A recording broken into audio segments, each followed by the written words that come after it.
Assalamualaikum Assalamualaikum warahmatullahi warahmatullahi wabarakatuh. wabarakatuh.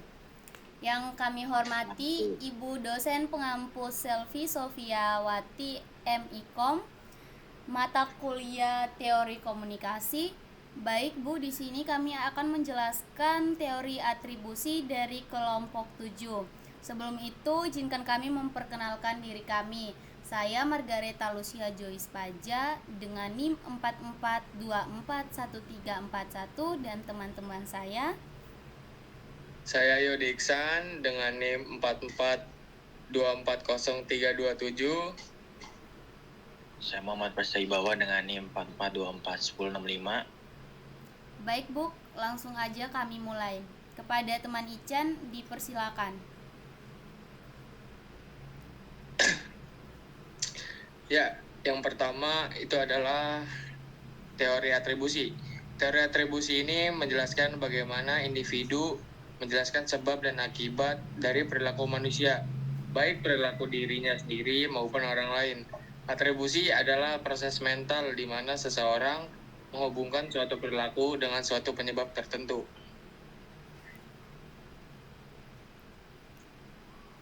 Nah, di sini ada contoh di dalam kehidupan sehari-hari, contoh kasus teori atribusi.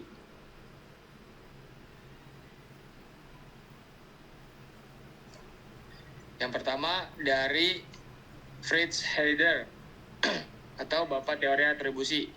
Dalam bukunya The Psychology of Interpersonal Relations, Heider menyatakan bahwa manusia berperilaku sebagai ilmuwan awam yang selalu berusaha mencari penjelasan logis atas setiap perilaku atau kejadian. Perilaku dapat disebabkan oleh disposisi internal atau situasi eksternal. Yang kedua, ada dari Harold Cayley atau model kovariasi. Mengembangkan kerangka kerja untuk menilai penyebab perilaku berdasarkan 3 faktor. Yang pertama, konsensus. Apakah orang lain yang bertindak seperti itu dalam situasi yang sama? Yang kedua, konsistensi. Apakah orang tersebut selalu berperilaku seperti itu di dalam situasi yang sama? Yang ketiga, distinktivitas atau apakah perilaku itu khusus untuk situasi tertentu. Contoh, jika Andi selalu datang telat di kelas matematika tapi tidak di kelas lain, kemungkinan masalahnya ada pada guru matematika. Atau distinktivitas atau penyebab eksternal. Yang ketiga itu ada dari Bernard Wellner atau atribusi dalam konteks motivasi. Fokus pada atribusi dalam prestasi belajar dan emosi. Ia membagi penyebab perilaku menjadi 3 dimensi. Yang pertama, lokus atau lokasi, internal atau diri sendiri atau eksternal atau lingkungan. Yang kedua, stabilitas. Apakah penyebab itu tetap atau bisa berubah? Yang ketiga, kontrolabilitas. Apakah penyebab itu dapat dikendalikan oleh individu? Baik, yang selanjutnya ada teori asumsi-asumsi teori atribusi.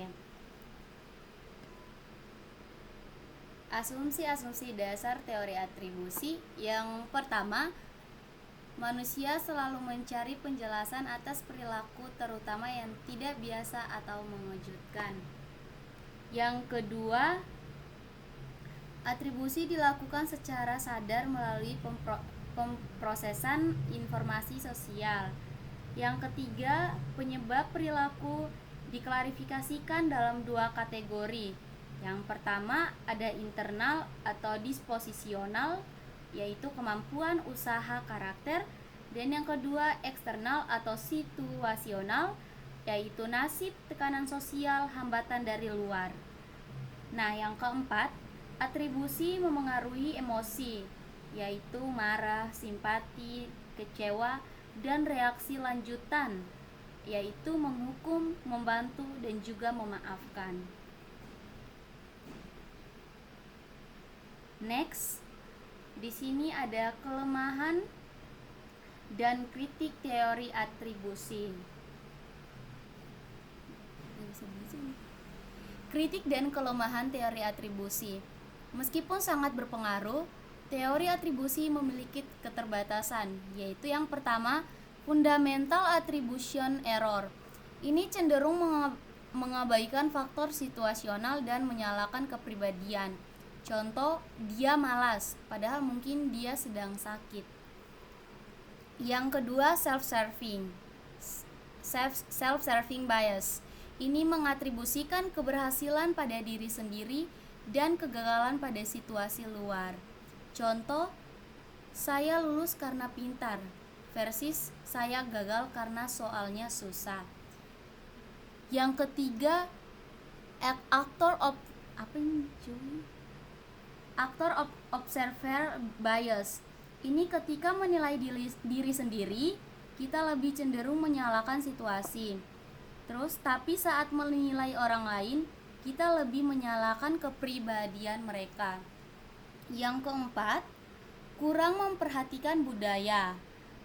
Di sini ada dua budaya. Yang pertama, budaya individualistik atau barat lebih cenderung membuat atribusi internal.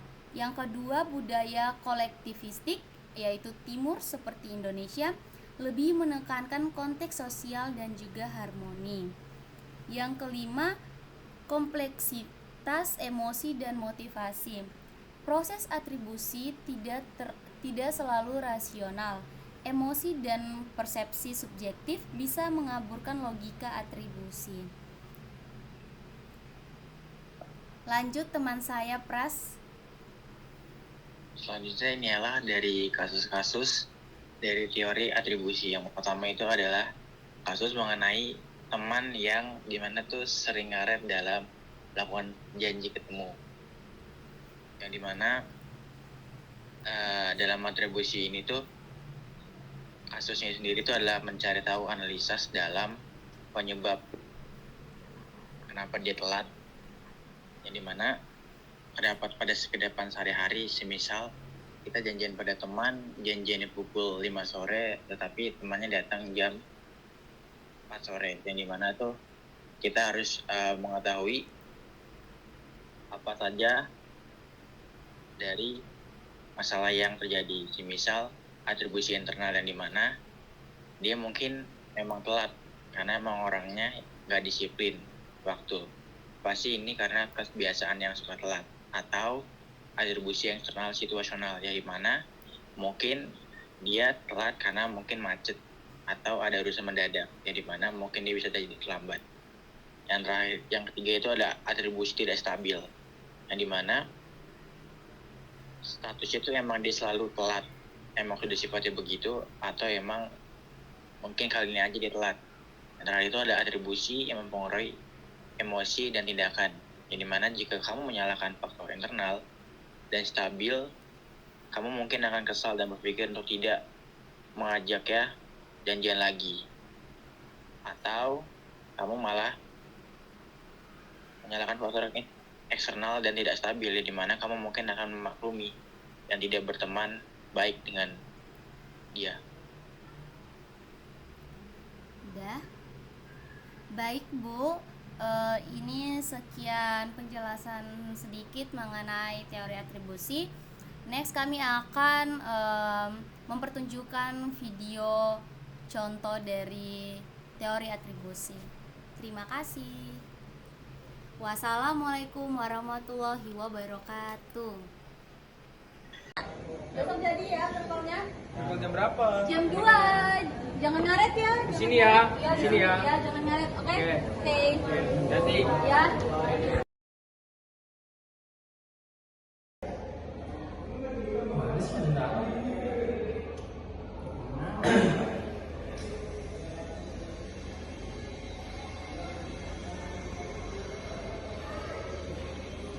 Guys, maaf ya, telat banget nih ya, maaf ya.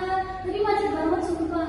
Astaga, ini jam berapa dong? Berapa jadi? Pasti kita 2 jam. Sumpah ya, maaf aku tahu kok besok. Nanti next aku lagi nih lagi deh. Bener ya? Ya, sumpah bener kok. Udah, langsung. Ini